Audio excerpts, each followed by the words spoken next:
What's up, everyone? Welcome to the video.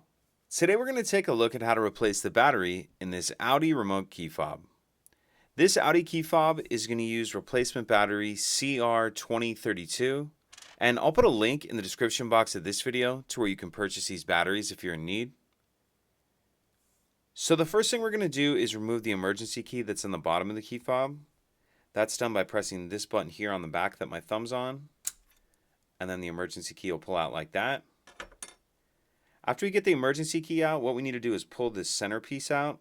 So you can see there's a silver button here that my thumb's on, and then on the other side that my pointer finger's on, you see there's another kind of black button. So I'm going to press those both in at the same time, and then this middle piece will pull out, and this does take a good amount of pressure to get this out. That comes out like that. We see our battery right here. Let's go ahead and lift the old battery out of there. We'll grab our new one, and we want to make sure that we're installing that with the plus side down on the holder. Okay. So once we have our battery installed like that, we'll slide this in. And if you're holding it with the buttons facing up, the black button goes up, silver one on the bottom.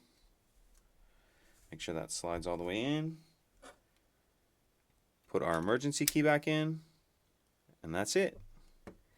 If you could take a second to like and subscribe, it helps us out, and I'd appreciate it. Thank you.